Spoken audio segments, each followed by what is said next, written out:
గుర్తించారు. ట్రాన్స్జెండర్లకు సమాజంలో గుర్తింపునిచ్చేలా సీఎం రేవంత్ నిర్ణయం. ట్రాఫిక్ వాలంటీర్స్గా నియమిస్తామనే సర్కారు ప్రకటనపై హర్షం. విధులకు మేము సిద్ధంగా ఉన్నామంటున్న హిజ్రాలు.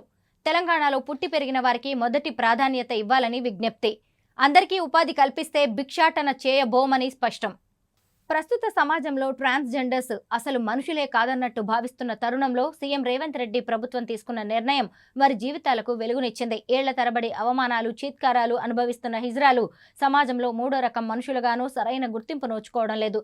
నిర్దిష్టమైన జీవనాధారం లేక, ఏ రంగంలోనూ వారిని ప్రోత్సహించేవారు లేక రోడ్లపై భిక్షాటన చేయడమే బతుకుగా ఎంచుకున్నారు. అయినప్పటికీ సమాజం వారిని అంగీకరించిన పరిస్థితులు ఉన్నాయి. నిత్యం హేళన, గేలి చేయబడుతూ నిరాశతోనే బతుకు బండి సాగిస్తున్నారు. పట్టుదల ప్రదర్శిస్తున్న కొందరు మాత్రం ప్రభుత్వ ఉద్యోగాలు, వివిధ రంగాల్లో ప్రత్యేక గుర్తింపు తెచ్చుకుంటున్నారు. ఇటీవలే కేరళ, తమిళనాడులో 3 హిజ్రాలు సబ్ ఇన్స్పెక్టర్స్గా ఉద్యోగాలు సాధించడం ఎంతో మందికి స్ఫూర్తిగా నిలిచింది.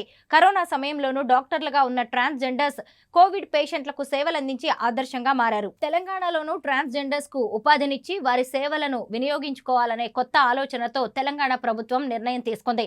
ట్రాఫిక్ సిగ్నల్స్ వద్ద రద్దీని నియంత్రించేందుకు వారిని నియమించుకోవాలని భావించిన ప్రభుత్వం ప్రత్యేక శిక్షణతో పాటు విధులకు కావాల్సిన సదుపాయాలను కల్పించబోతోంది. హోంగార్డుల తరహాలో ఇక నుంచి వారు సేవలందించే అవకాశం ఉంది. సర్కారు ప్రకటన వారిలో కొత్త ఆశలు చిగురింపజేయగా ట్రాన్స్జెండర్లకు సమాజంలో గౌరవ మర్యాదలు కూడా పెరుగుతాయనే అభిప్రాయాలు వ్యక్తమవుతున్నాయి.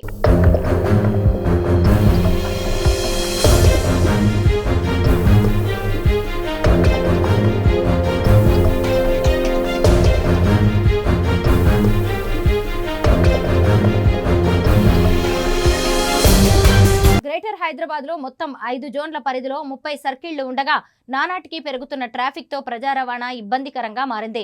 కరోనా మహమ్మారి తర్వాత సొంత వాహన సౌకర్యాలు అధికమై గతానికంటే భిన్నంగా నగర వ్యాప్తంగా రద్దీ ఎక్కువైంది. దీంతో ట్రాన్స్జెండర్లను ట్రాఫిక్ విభాగంలో నియమించి వారికి ఉపాధి మార్గం కల్పించాలని ప్రభుత్వం నిర్ణయించింది. వివిధ లెక్కల ప్రకారం తెలంగాణలో దాదాపు 2000 వరకు ట్రాన్స్జెండర్స్ ఉండగా ఇతర రాష్ట్రాల నుంచి బతుకుదెరువు కోసం వచ్చిన వారితో కలిపి ఆ సంఖ్య అధికంగానే ఉంది. అందులో మొదటగా నగరంలో ఉన్న వారికి శిక్షణనిచ్చి ట్రాఫిక్ వాలంటీర్లుగా నియమిస్తారు. ప్రతి నెల వేతనం కూడా ఇస్తారు. ఆసక్తి, అర్హత ద్వారా ఎంపిక చేసి విధుల్లో ఉండే వారికి స్పెషల్ డ్రెస్ కోడ్ కూడా ఇవ్వబోతున్నట్టు తెలిసింది. త్వరలోనే ఈ ప్రక్రియ ముగించాలని సీఎం రేవంత్ రెడ్డి పోలీస్ శాఖకు కూడా సూచించారు.